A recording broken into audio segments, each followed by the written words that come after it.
Of the best fighting the best. Obviously, September 16th, just around the corner, about 2 months away now. Yes. It's an amazing matchup.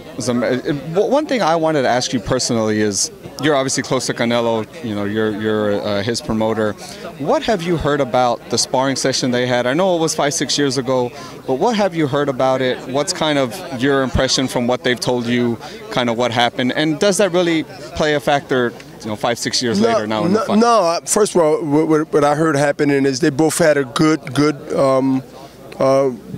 sparring session where Triple G and Canelo both got I guess they respect and licks in, but it wasn't a dominant of either guy. And when you say 5 or 6 years ago, you're right.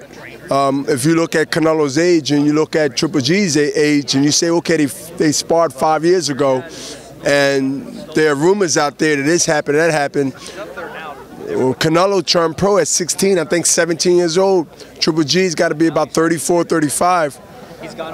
So to me, if you look at the numbers and the intelligence and where both fighters are at right now, I would say that Triple G and Canelo, as far as learning who gained more experience out of that sparring session, I would say will be Canelo, based on age, based on where he's come from. And I think the best lesson in the schooling that Canelo got that was going to pay big dividends in this fight coming up in September is the Mayweather teaching and schooling that made Canelo, I believe, from watching from that fight on, made him a better fighter.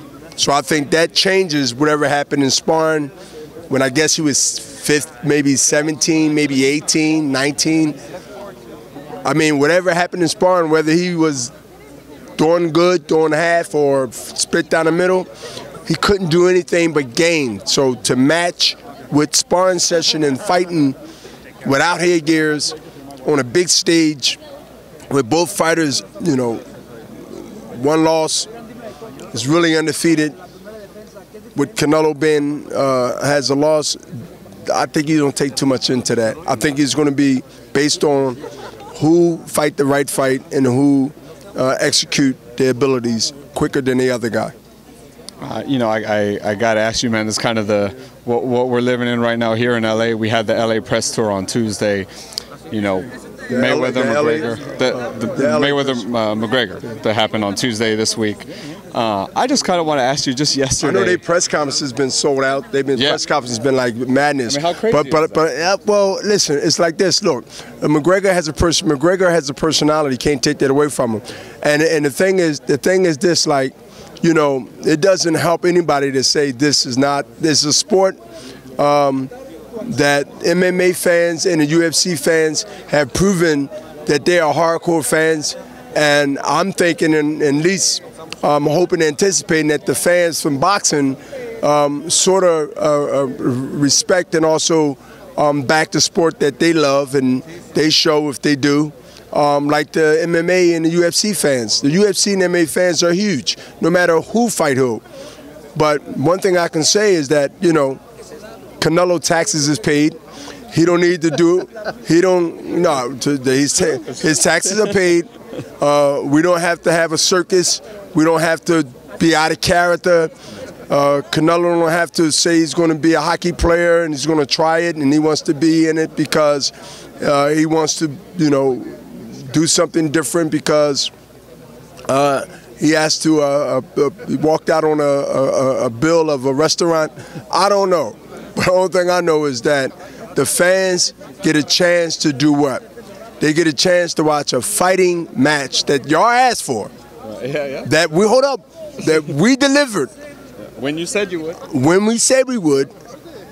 And now that you have another choice to make, if you want to help support someone else's responsibility, then I eagered you to do it. I encourage you but I must warn you, I'm not a tax guy, I'm not a CPA, I'm not none of these people, but I don't think you're going to get a deduction. I don't think if you buy a ticket and show up, you're gonna get any deductions for helping someone out of their situation. But if you look, this is America. This is why this country is so great, that you can do things that's legal to a point, and it's up to the people to vote to change if they want to really change and talk about it, and it's up to the people to support what they want to support and what they don't want to support. Some countries, you have to do what they say. So I'm not going to knock what they're doing, as long as they don't knock what we're doing, but there's a little twist to making choices. Like I said, if you want to watch a fight, watch Canelo and Triple G in September. But if you want to help somebody with their bills, then I'm encouraging you. If you love him so much, then pay his bill. Because he's not selling on his cars unless he have to. He's not selling on the things he shows you on Instagram. He's not showing you all the stuff that he got, and you're the sucker. But if you want to be that, then do that. But before you do it, ask your tax person, do you get a deduction, all right, for being bamboozled and hoodwinked? But it's a good spectacle. Oh my God. It's a good spectacle. I had to look that word up in the dictionary and realize that it is attached to show. And the first thing I seen in the dictionary is that show definition, it says spectacle. I said, I like that name. I mean, I like that definition. So I started using that a lot. So if I use it more than I'm supposed to, then realize it's a new word I just learned.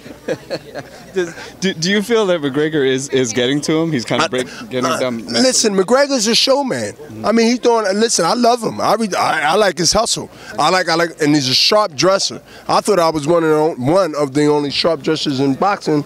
In boxing, but I think I might have started a trend. But he got swag and he got style. Listen. I can say it right here on the camera, man. I respect him. He has a hell of a catch, but he can fight.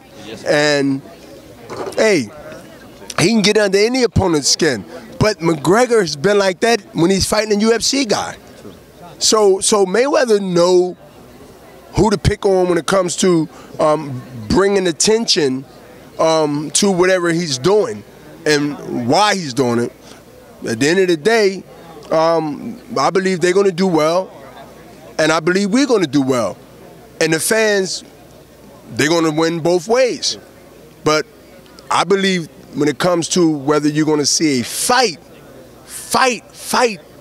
from two fighters that we all know, there's no dispute about this, that's what they do, then I know, not believe, I know that the fans are smarter to know where they're going to see a fight than a show. So they got a choice to pick. And I think they're going to pick both. It probably will. You're probably right. My last question, just as a great analyst that you are, just give me the best weapon that each Triple G and Canelo have, whether it be a punch, left hook, right hand, whether mentality, mental strength, speed, footwork. Kind of what's Triple G's best weapon against Canelo, and what's Canelo's best weapon against Triple G? They both stubborn.